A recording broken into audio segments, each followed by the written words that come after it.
Hello, everyone. Almost exactly 4 years ago to this day, I published the first episode of True Tales from Old Houses. This podcast, created for you, the old house-obsessed DIYer and history lover, filled a niche sorely missing from the nearly 3 million podcasts available today across all genres. Yes, you heard that correctly. 3 million podcasts. Your response to the show has always been so positive, and every time I record an interview with a guest or publish a new episode, I cannot wait to share it with you. My focus has always been on creating an entertaining and educational show for everyone, whether you just got the keys to your new old house or you've already put in years of hard work. And because everyone's chapter 1 looks a little different, I like to meet you where you are. So now I need to ask a favor. I have one little request. Could we make season 8 the one where you share true tales from old houses and leave positive ratings and reviews? If you feel like True Tales from Old Houses has brought value to you in some way, you've learned a little something or maybe had a laugh, if we've inspired you just a tiny little bit, or you think of me as your friend, which I am, I think of us as friends. Could you please support True Tales from Old Houses by sharing the show on your social media accounts with your friends and family, your local historical society, any relevant newspapers, magazines, and publications? Basically, anyone or any organization who would enjoy True Tales from Old Houses. And then, could you take it one step further by leaving us a 5-star rating and a personal review wherever you listen to your favorite podcasts? Because here's the thing. The more people we can get to listen to this podcast, the more people we can get involved in preservation at home and within our communities. And the more people connect to this sense of purpose within their community, the more value they'll place on preserving their built environment, making what's already there a priority over sending it to the landfill. Help me make this season the one where True Tales from Old Houses blows up the internet. Thank you. In today's episode, we'll learn about efflorescence, that white powdery substance that forms on brick and stone. What causes it? And is it really harmful to your masonry? And then later you'll meet Brad Huber. I visited him at the Silver Lake Institute, a small cottage community with a fascinating past. Brad and I talked about his new project house and the evolving history of the Institute. But first, I'm Stacy Grinsfelder from Blake Hill House. You're listening to True Tales from Old Houses, and this is Season 8. Hello and welcome back. It is so nice to be in the studio recording new episodes, and I am so glad we get to spend time together again. And really quickly, I want to mention that we're all here because of the generous Season 8 supporters. We have 2 new sponsors, Sutherland Wells and Preservan. And longtime friend of the podcast, Scott Seidler, continues his sponsorship with the Window Course. I'll tell you more about each of them later in the show, but I wanted to give them a little shout out before we get into it. After all, they are a very important part of this podcast. Now let's talk about summer. I hope everyone had a good one, equal parts productive and restful, if that's what you're into. I did a lot of work as part of Hot Sash Window Summer. That was the 6 weeks of window restoration education that I did, mostly on Instagram. And I should add that it was supposed to be 6 weeks, but I got a little off schedule, and I haven't wrapped it up quite yet. We're moving to Hot Sash Window Fall at this point. I got off schedule because I traveled a bunch. We went to New York City at the end of June. I took my daughter to Rockefeller Center, the Empire State Building, and we walked across the Brooklyn Bridge, which I'd never done before. It was fun. We did some other touristy stuff, but it's probably not relevant unless you're a teenage girl.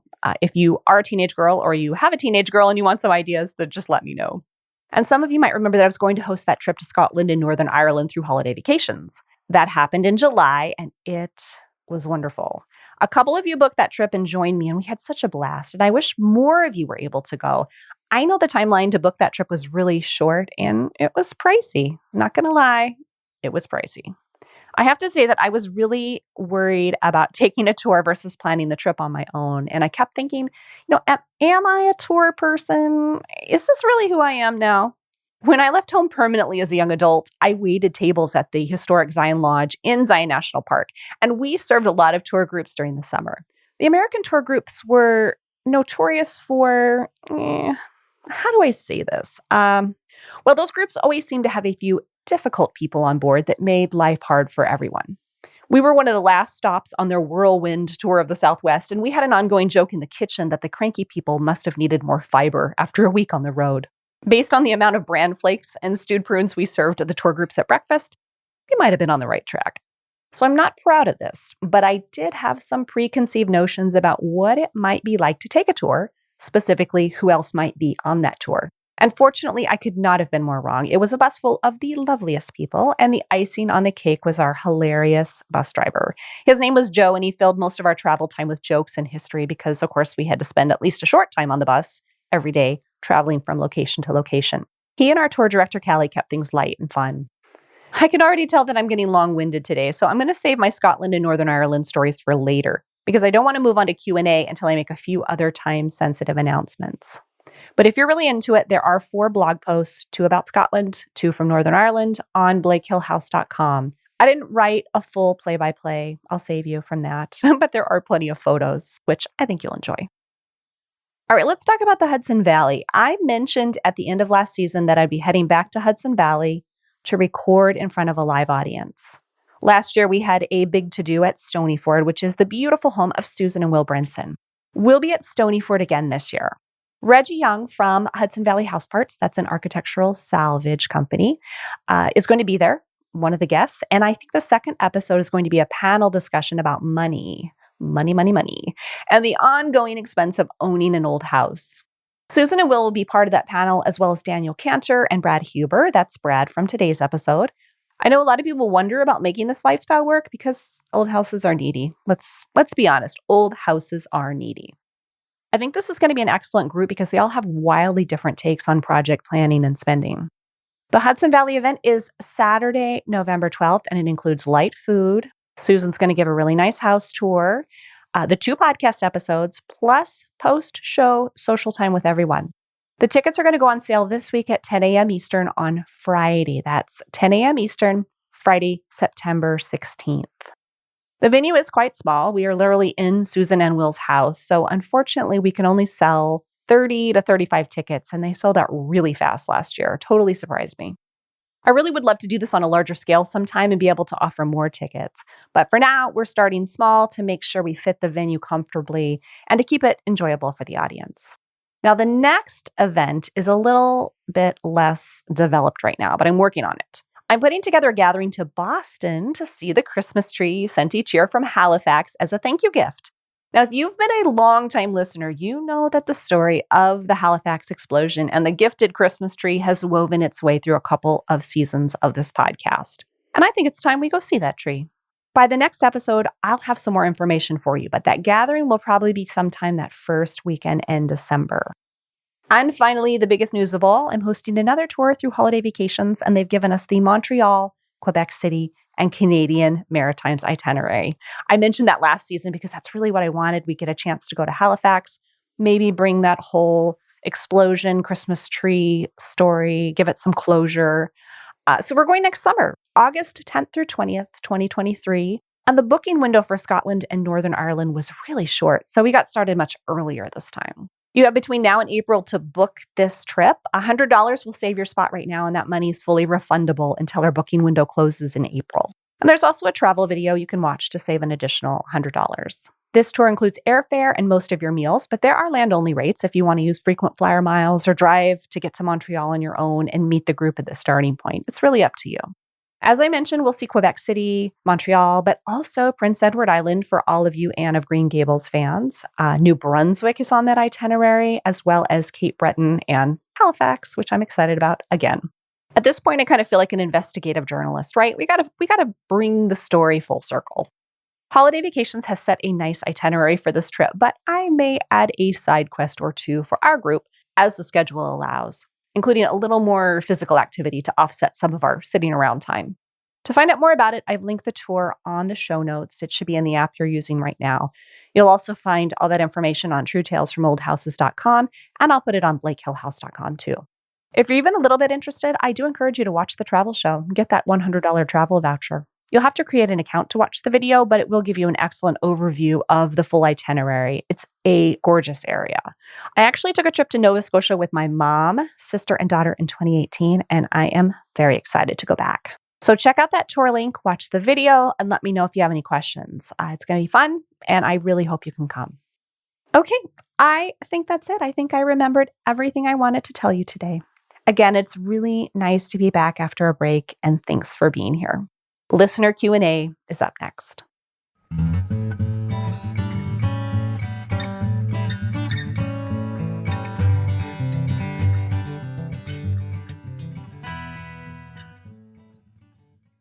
My guest today for Q&A is Andy deGruchy from Limeworks US. Hi, Andy. Hello. How are you, Stacy? Good, thank you. Full disclosure, Limeworks US is a sponsor of True Tales from Old Houses, and thank you so much for that. I appreciate it. You're welcome. Today's question is about efflorescence, and it's really 3 questions in one. What is efflorescence? Is it a problem? And how do you get rid of it or prevent it? And Andy, you know way more about this topic than I do, and that's why I called you and asked for your help. So let's start with what is efflorescence? Okay, sure. Yeah, I'll just give you a little background. I've been a mason for 40 years, and all we do is restore historic brick and stone buildings. I started Limeworks US 20 years ago because I needed the lime material that will not allow efflorescence to continue. So that's very interesting that this ties in with the lime. So what is efflorescence? It's a soluble salt that can come from rising damp from groundwater. It can come from poor flashing that's allowing the migration of water to go through a wall and bring with it soluble salts. And efflorescence sounds like the word flowers in there. It's a bloom of soluble salts. And it is not a problem. I'm sorry, I'm jumping ahead there. It's not a problem, except that it's unsightly. It's a cosmetic issue, mostly. So it can be just dry brushed off. And the reason I'm quickly answering all 3 questions is because there's a more sinister form of efflorescence, which is something to worry about.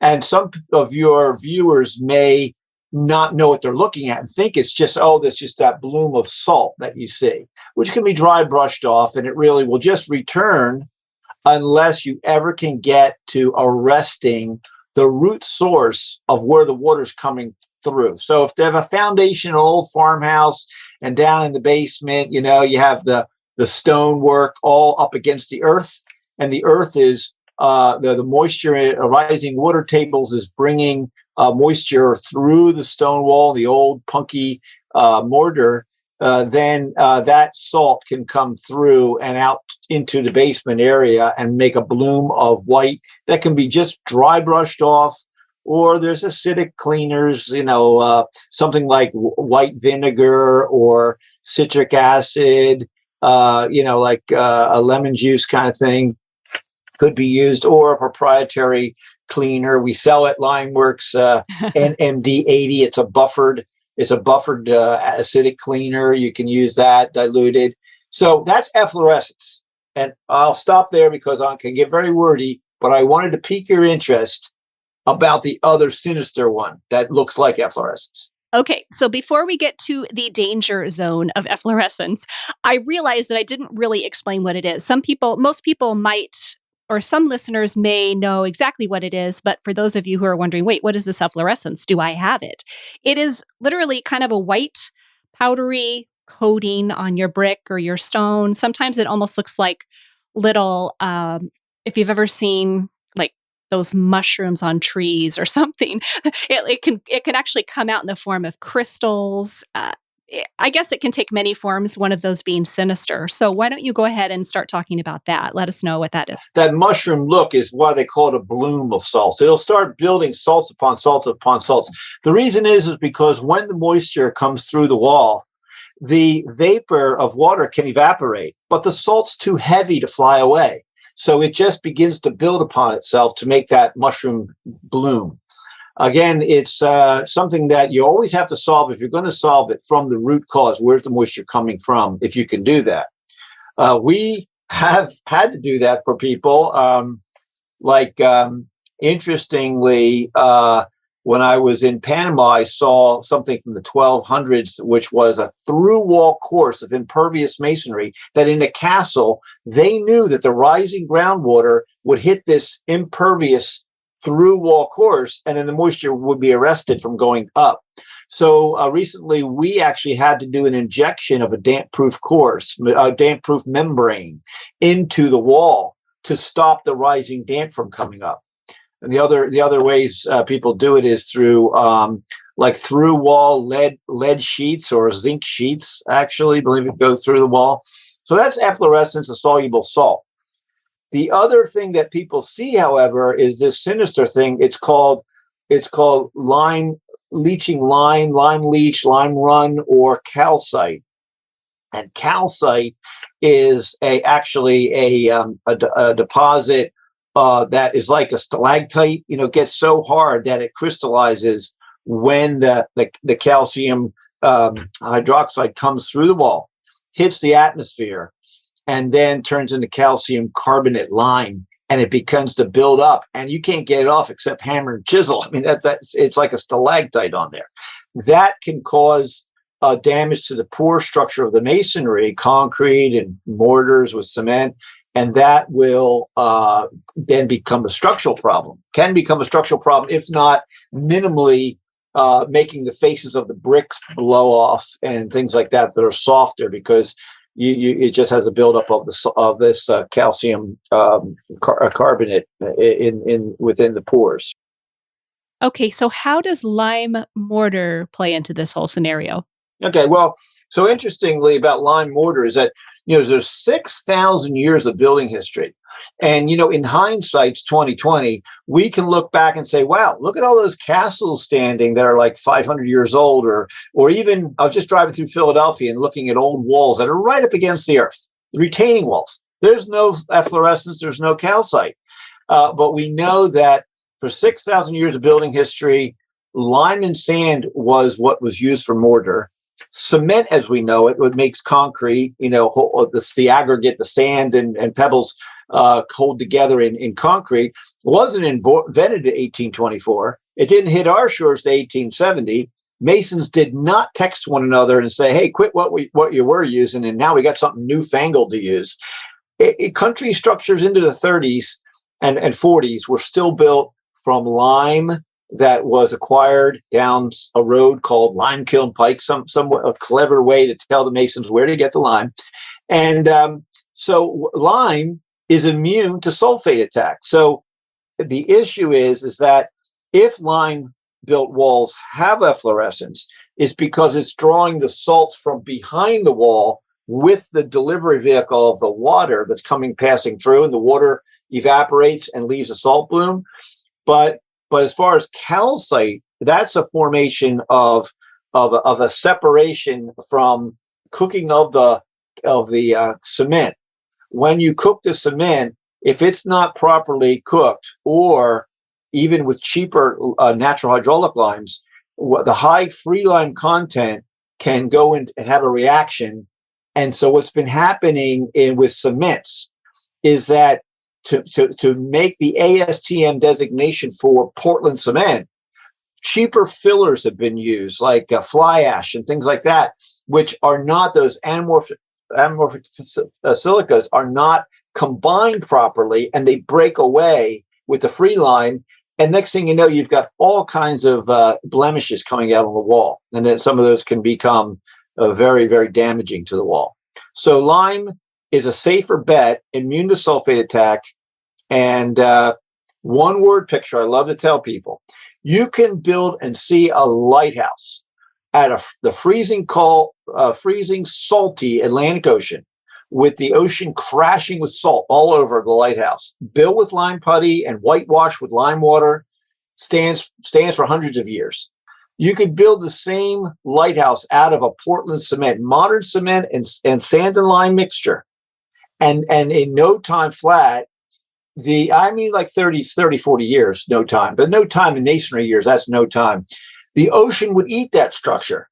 So Portland cement reacts with sulfates and salts, where lime doesn't. And I wanted to go back to, as a mason, using the traditional material that worked for so long.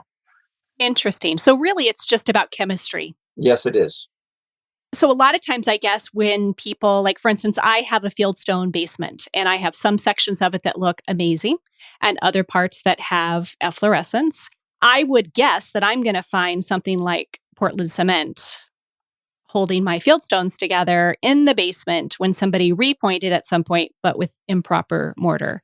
Is that what happens on occasion? Is that why you might see it in some places and not in others, assuming that your moisture level is the same all the way around your house? Yeah, it could be that the dynamic that's made historic foundations work for so long, centuries throughout the world, is they actually, like a lung, they breathe. In other words, if there's groundwater that comes into the bedding mortar of an old wall, and it can evaporate naturally. And basically, the relative humidity of the basement space, the atmosphere in the basement, kind of expands like a lung, and inhale, exhale. Because it's wet and raining, it gets a little more damp in the basement. As the evaporation comes in, the humidity level goes up. But there's like a living dynamic that goes on that's worked for thousands of years. When you start locking up the surfaces with cement, which is impervious and doesn't allow this breathability to occur, yes, salts will back up and start, causing more sinister conditions of the calcite and the lime leaching than it will the efflorescence. But efflorescence is nothing to really worry about. But what the worry is people don't want to see it because it's unsightly. And so therefore, you can brush it off. You can clean it off. You can use poultices to suck it out of the wall deeper. However, if there's moisture still coming in from behind, there's a hard time arresting that. So you said you work on the outside of your foundation. If you ever have the opportunity to not allow the water in to begin with, we have remedies for that at Limeworks US. But we have there's actually a blog post that explains the whole thing. Just go there. But if you can stop it from ever coming in, then you won't have the lime bloom or the efflorescence bloom or the lime leaching on the inside. Sure, absolutely. And that's all related to, of course, general drainage from the roof all the way down. So gutters, a proper slope away from your foundation of the ground. It's all connected. Yeah. All right. Well, I guess today we won't go too in depth on ways to prevent it. I know you mentioned some things that you can actually insert into the wall, and maybe that's the advanced version of this chat. We should have it another time. Yeah, no, I think that the efflorescence, it's unsightly on the outside of a home because here it's your beautiful brickwork or stonework. You don't want to see it, but it's often caused by improper flashing. Like say a chimney's not flashed correctly, it's near the edge. Then water's getting in, coming down through the wall and evaporating out through the stonework or the brickwork. And then that's where the efflorescence comes in. Or a lot of historic structures, you'll see a sidewalk where it's right up against concrete sidewalk, right up against the brick building. Okay. Then people put de-icing salts down to melt this ice in the wintertime. And that's salt. You introduce a whole ton of salt to the sidewalk. Well, then splash up is where rain is coming down, hitting the sidewalk and splashing, throwing that salt up on the wall. So sometimes that efflorescence is topical on the surface, not actually coming through the wall, but being splashed on the wall.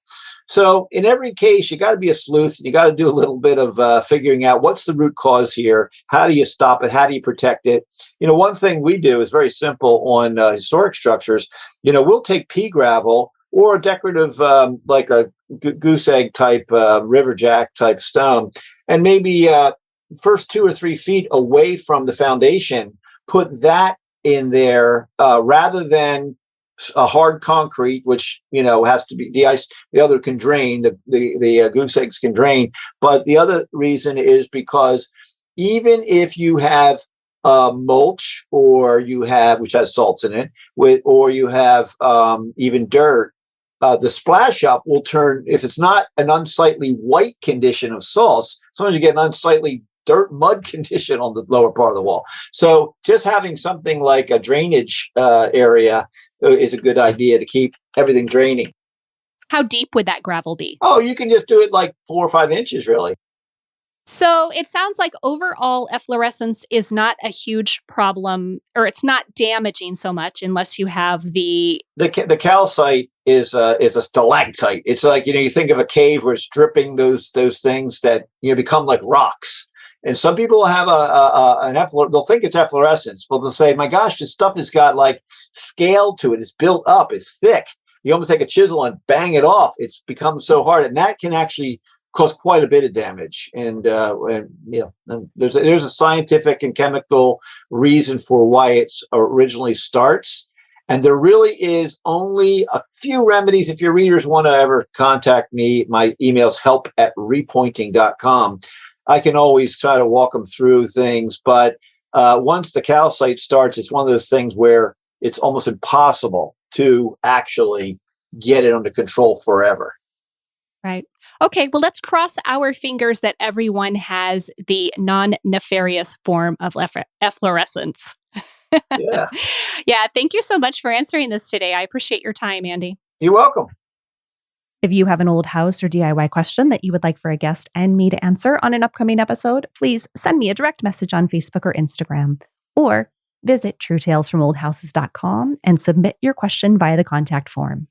And now it is my turn to ask you a question. This season, I want to know, regarding old house ownership, what do you wish you knew then that you know now? And here are a couple of your answers. Trisha said, I wish I knew that a steam boiler is much different than a hot water boiler. Ooh, yeah, we should probably talk about that on an episode sometime soon. That topic might be helpful for a lot of people. And Amanda wishes that she knew that it's harder to undo a flip house than a broken down house. Ugh, tough lesson. If you have an answer to this season's question and you'd like to leave a voicemail, head on over to truetalesfromoldhouses.com and click on that mic icon at the bottom right corner of the page. Follow the prompts from there, and you may use your phone or your computer as long as it has a mic. You're also welcome to submit your answer on the contact page or send me a message through social media, whatever is easiest for you. Once again, this season's question is, regarding old house ownership, what do you wish you knew then that you know now? Let me know.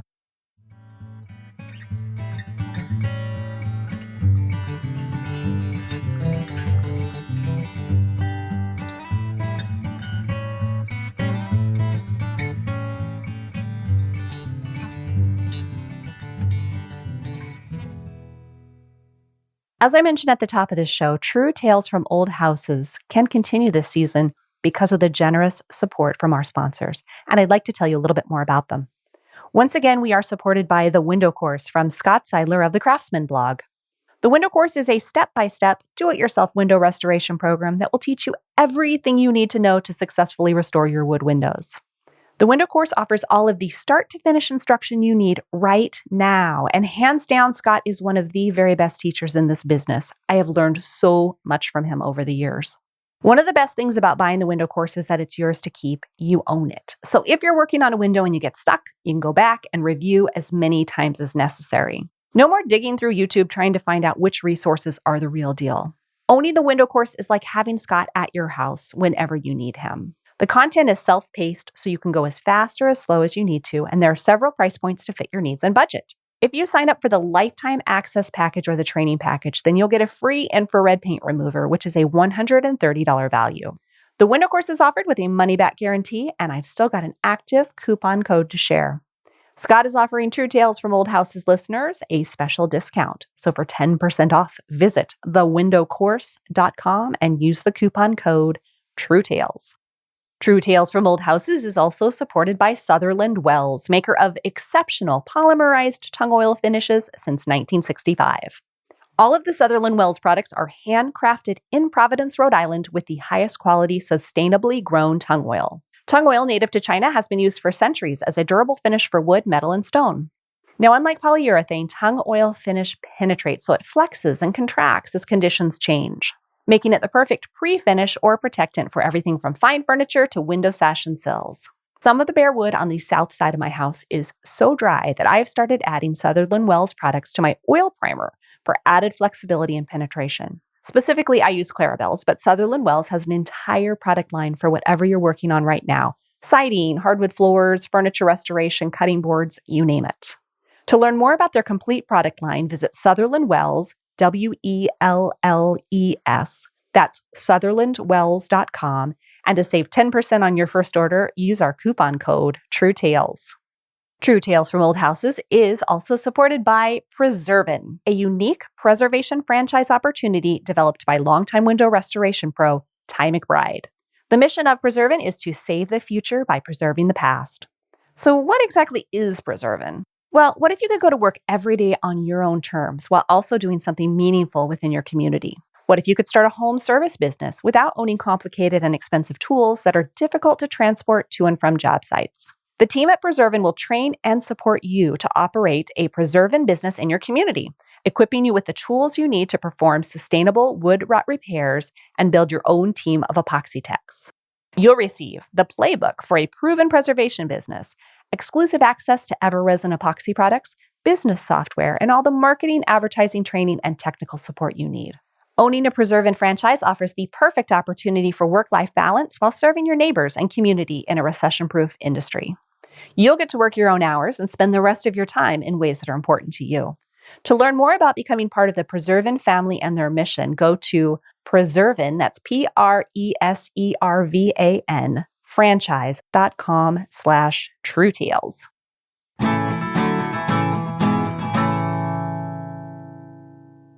My guest today is Brad Huber. Brad and his adorable 900 square foot bungalow appeared on an episode of Cheap Old Houses on HGTV. And he currently has his hands full with a new old house project.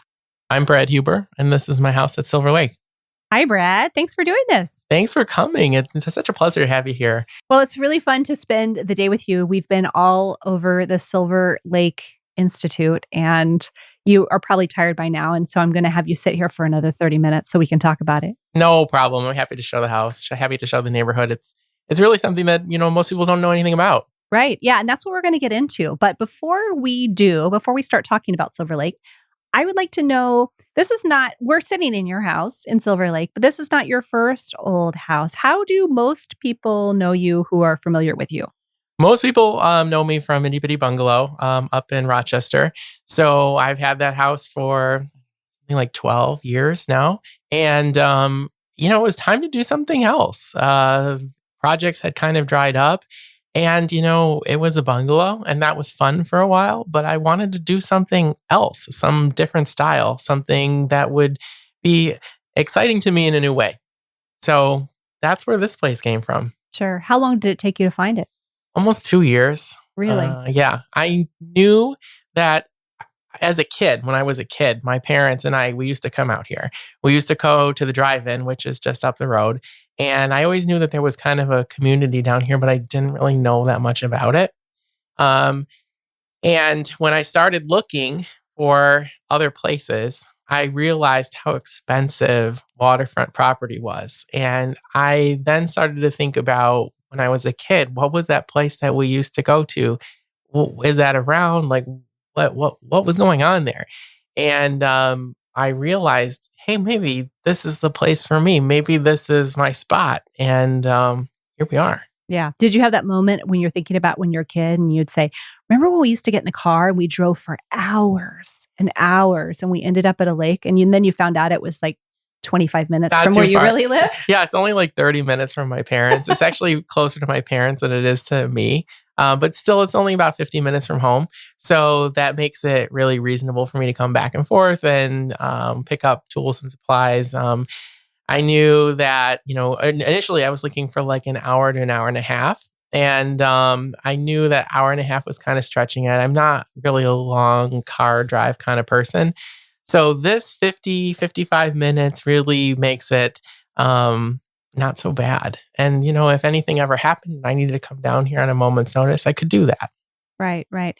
Does it feel like sometimes when you have a weekend getaway, you feel like you've been gone for 2 weeks, but it's been 2 days? Does it feel like that sometimes? It always feels really nice coming home because there's a shower there. I've been here all summer and there's no shower. I've been kind of cleaning up in the lake, and actually coming home feels a little bit like a vacation at this point.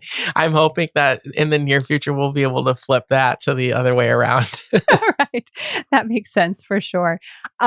Yeah. So you come here, I guess I'm going to have a video tour of this house. It'll be, I think, on YouTube. It'll be some places. So if you're listening to the show, I'll make sure that that's clear where it is in the show notes. And so there's a little tour. You'll see that Brad has done some things, but there is more to do. Would you agree? That's an understatement. Yeah. Am I being generous? That's generous. There's a lot to do. Well, describe the house. Why did you fall in love? Okay, so I started seriously looking at Silver Lake maybe about a year into the search. I looked seriously because I felt that it was undervalued. I thought that there was a lot here that just needed a little bit more, that people didn't really, that not everybody was seeing. And so that's the same thing that helped me be successful in the bungalow was that I saw something and I saw the potential. Like I think that a lot of us old house people, we don't necessarily see what's in front of our eyes, but we see what's in our mind. We see past. And when I was looking at these cottages here, I could immediately see right past all the issues. And that's a blessing and it's also a curse. I'm hoping it's not a curse in this situation here because there's a lot between what my eye is seeing and what my mind has in its vision. And these cottages are really special because not only are they historic, but they have this incredible past. Every one of these houses has a story that connects us 150 years ago when this was a Methodist camp and the reasons that people were coming here and the decisions that were made inside of the house that connect me still to that time. And because this house was seasonal and there was some deferred maintenance, I feel that connection to the past. That veil is very thin. There hasn't been a number of modifications that have occurred in the house since the time that it was originally built to today. And every time you pull something apart, when I took down a piece of wall, inside the wall were newspapers, which, that happens in everybody's old house, even the newspapers, they frame it, do this, do that with it. What I thought was so cool about the newspapers that I found in the wall was not that it was just like the newspaper, but it was, I forget it was called the New York Evangelist. And I'm like, this is like the paper that they read. It was all about preaching and sermons from the time of the Methodist camp. And it was a really like direct connection to the people who used to live here. Right. That's so interesting. And I think we do need to talk about Methodist camp for sure. But let's talk just a little bit longer about this house. What condition? I mean, I'm sitting in it in a certain condition, but was there anything that gave you pause? You were thinking, oh my gosh. Yeah, the foundation. Okay. Most of these houses are built on piers. And piers is probably generous term because many of them are tree stumps or rocks or just these posts that come up from the ground and hold the house. There's not a cellar or any type of cement foundation wall. And that was because they were seasonal residences. They were built to be just summer camps 150 years ago. And previous to this, they were tent lots. And that's why the houses get their long, narrow shape because the lots were cut for tents. And I saw the foundation and I was really nervous. Before I put in an offer, I called 3 different foundation people and had them come out and look at it. And, they were like, yeah, man, you got to like lift this house up. You got to dig down 4 feet. You got to put in foundation walls. You got to spend like $30,000-$50,000.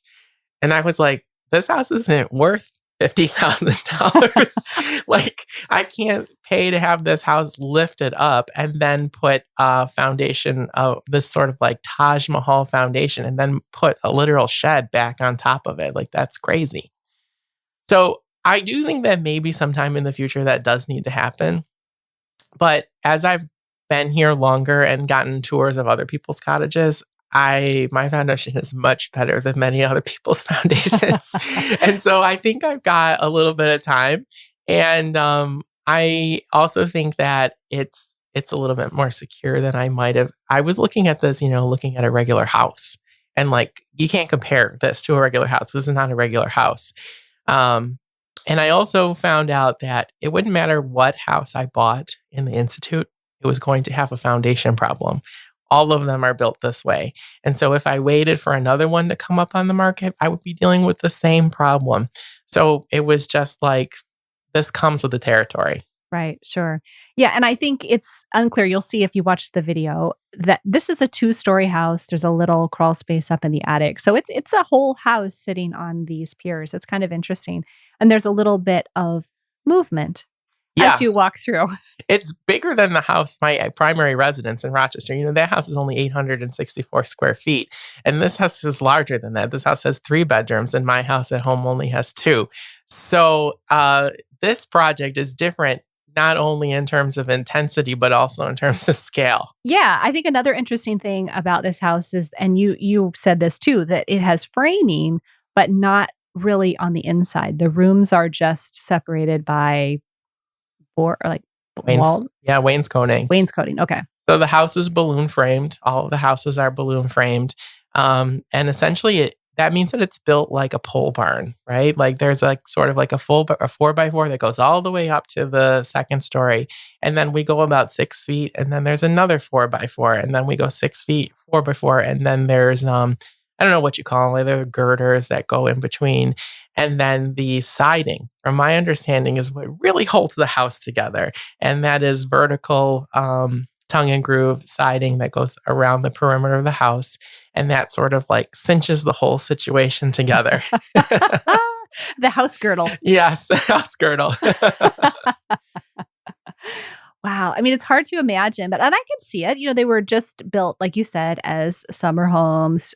And the more you button that up, too, I would think the harder it would be to get critters out of it. If you're coming every spring to open up your house and your whole basement then you might have a family of squirrels or skunks, or it's nature here. I don't think people understand sometimes. We have long, long winters, and then we spend 4 months fighting nature, and then everybody hibernates again for the rest of the winter. I've got a little bit more than a family of squirrels in the attic here. There's an entire city of nests in the attic. I spent one weekend shop vacuuming that entire attic out and cleaning out as much squirrel debris as I could. Debris is putting it lightly. Debris. I like that. And there's still more to go. I got most of it out, but every once in a while you'll be up in the second floor, and when the breeze blows just right, you'll catch a whiff of the squirrel matter that's left upstairs. And so I need to go take care of that. But I also do believe, like what you were saying, like these are built as summer residences, and they were built a lot of times out of scraps from other things. I'm willing to bet that the person who built this house in 1878, if he found out that, or he or she found out that it were still standing today, would be utterly shocked. I don't think they ever thought that it would be here 150. There's no way they could have, because the way that they built it was not going to last, was questionable to last 30 or 40 years, let alone 150. Sure. Well, part of that's what makes part of it so charming too, is that you have windows from other places and doors that are secondhand, and they put those all together so that they could spend the summer here. A great example of that is when I was upstairs. I needed to remove the newel post in order to move some material around the second floor. And, the newel post seemed original to the house. It seemed like one of those cute features. It had some routing on the edge, and I was carefully disassembling it so I could put it back when I was done. And when I pulled it apart, it was part of an old rope bed. It wasn't a newel post at all. Like somebody had cut down a rope bed in order to create this newel post. And now I like it even more. Right. Oh, that's funny. All right, let's talk about Silver Lake Institute. Excuse me, I'm fumbling my words today, but Silver Lake Institute. Let's put this into perspective, I guess. These little camps are very popular is it Western New York? Are they in Pennsylvania? Is it a regional? Because I'm a transplant to this area, so I'm not exactly sure how far and wide this goes. Yeah, they're all over the country. There's a lot of them in the Northeast. There's even some in the South. And the interesting thing is that they have this pattern of build, which is really similar, especially in the Northeast camps. They are generally these tall, thin houses with double porches and a lot of decorative barge boards and trims, and put on gingerbread frosting, I guess you'd say, on the outside of them. And as you said, they were Methodist camps. And so part of this was coming out of the Second Great Awakening. And there was this revival that was going on in religious aspects of people's lives. And one of the ways that the Methodists were trying to encourage people to, come back to this religion and be more religious in that sense were these summer kind of camps. And they would have itinerant preachers come to different areas and they would preach and people would come. And it was too far to travel for just one day because in those days they were taking horse and carriage and wagons. And so to come all the way out to these places, they needed a place to stay. And that's where the tents came in. So suddenly they were staying for maybe a week or so.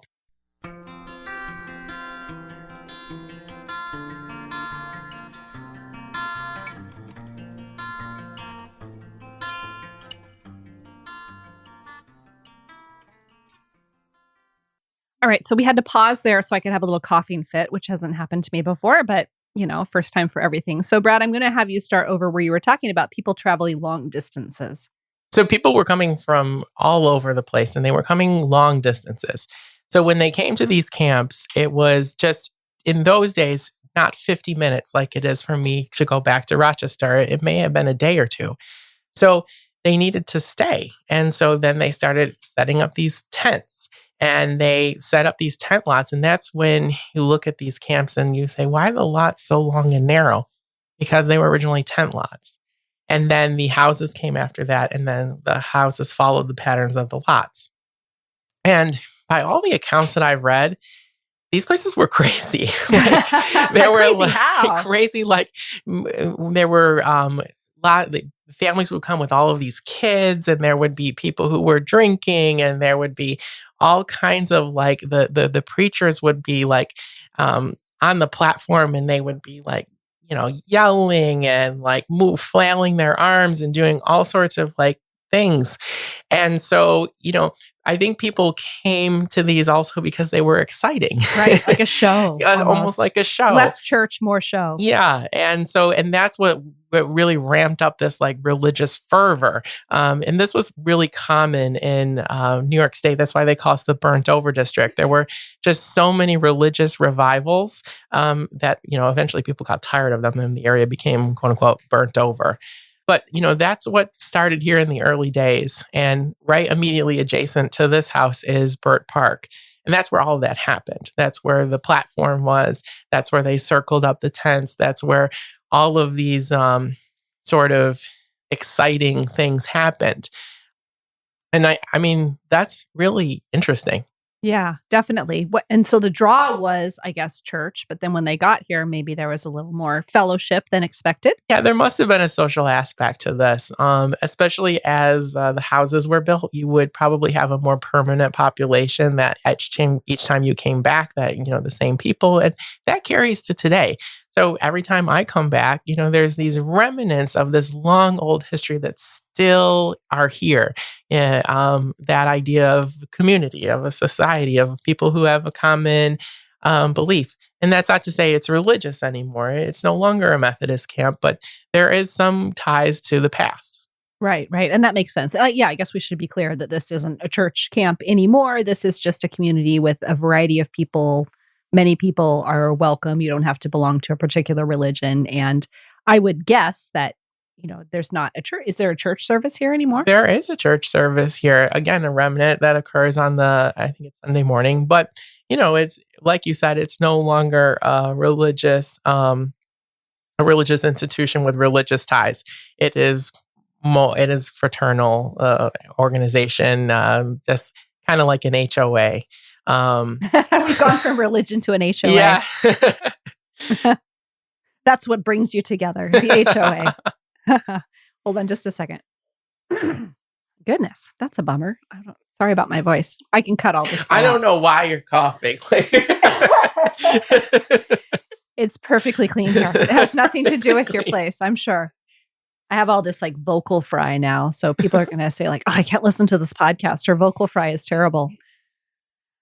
All right. So even though this is not a religious camp anymore, there are still a bunch of historic buildings on the property. What are they used for and what is their purpose now? Yeah, so they're holdovers from when the camp was first built. So there's Epworth Hall, there's Studi Hall, and there's the Hogue Art Gallery. And those are buildings that are part of the Institute that the Institute maintains. And they were built for different purposes as the needs of the institute arose. So one of those such buildings is Epworth Hall. That's the big lecture hall. And that was built, as I just said, as a lecture hall because there were kind of different phases of the development in the Silver Lake Institute. The first and the earliest was as a religious encampment. And that was when this house was built. And then some years later, the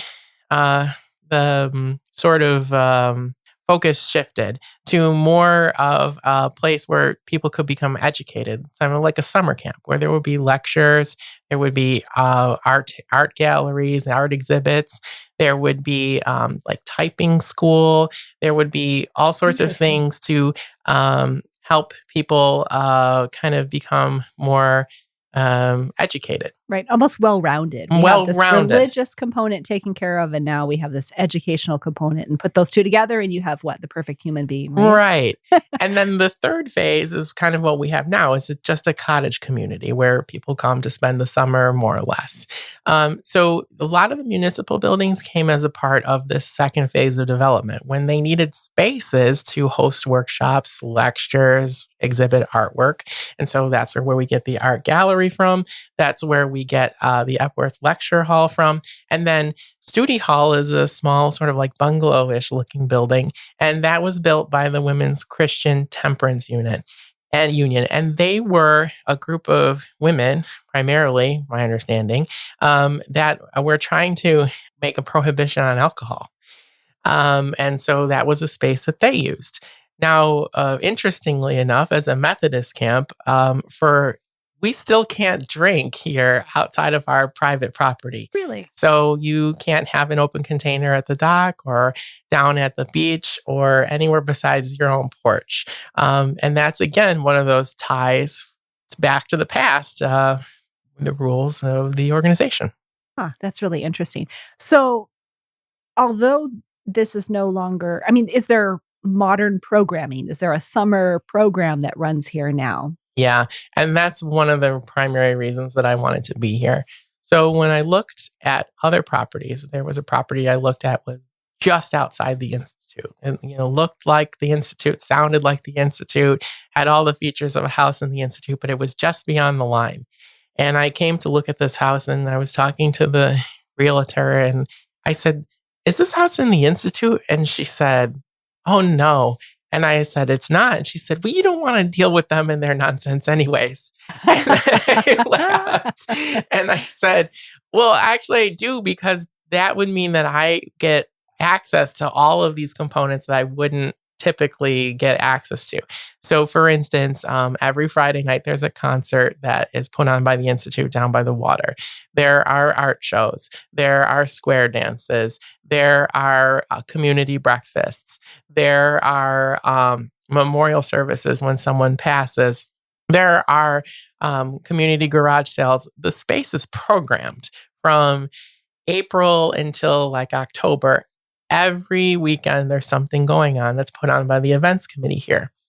Also, the big draw is the waterfront. So when I was looking at houses, I quickly realized that waterfront property is very expensive, and it doesn't matter what the house looks like. As long as it has access to the water, it's expensive. In fact, it's so expensive that I can't afford it.